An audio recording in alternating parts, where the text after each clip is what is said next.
Bien-aimé dans le Seigneur, quand le diable t'attaque, c'est parce qu'il voit en toi ce que tu ne pouvais jamais imaginer y avoir accès. Jésus est la vie dans vos années. Donc les obstacles ne peuvent pas changer le résultat. Car la chose la plus importante que Dieu donne à une personne est sa présence. Jésus est la puissance d'une vie impérissable, le garant d'une bien meilleure alliance. Donc tu peux tout perdre sans avoir rien perdu parce que tu demeures dans le véritable. Le diable cherchera toujours à te montrer ce que tu penses, car la vie est ce que nous pensons. Tu peux perdre ce que tu as, mais tu ne peux pas perdre ce que tu es, car l'éternité est ce que Dieu pense de nous. Donc Dieu te fera toujours apprécier ce que tu es, car ce n'est pas la joie du moment qui compte pour Dieu, mais plutôt la finalité de son plan qu'il a déjà établi pour notre vie. C'est pour cela que le diable cherchera toujours à te rappeler ton passé, parce qu'il sait qu'il ne pourra jamais changer ton avenir.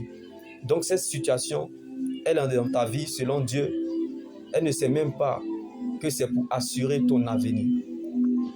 Car le diable cherchera toujours à accuser ceux que Dieu a élevés, ceux que Dieu a tirés de la douleur, ceux qui ont tout perdu ou tout laissé pour suivre Jésus. Mais accusation n'empêche pas élévation.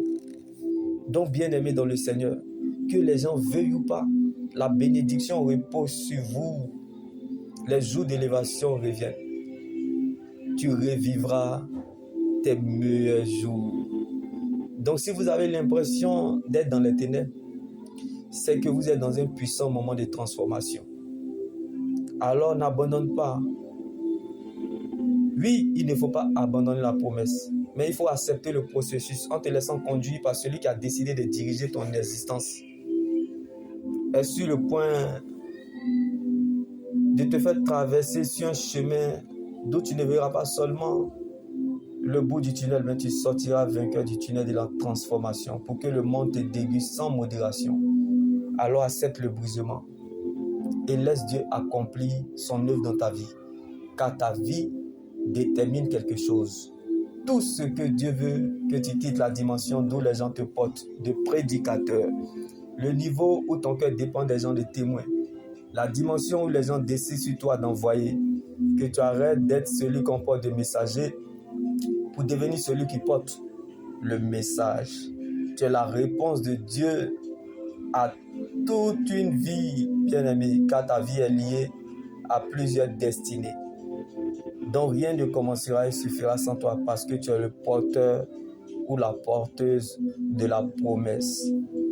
Personne, aucune épreuve, aucune circonstance de la vie ne peut te résister parce que tu portes un mandat divin.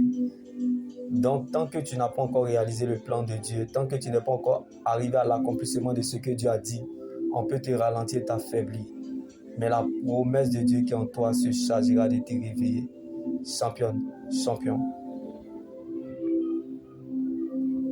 Si ton rêve ne fait pas peur ou tes espoirs ne dérangent personne au point de susciter des réunions secrètes à ton sujet, c'est que tu n'es pas né pour être assis sur des trônes. Alors ne pleure pas le jour que tu apprendras ces complots contre toi. C'est le signe que tu es le futur roi ou le futur règne.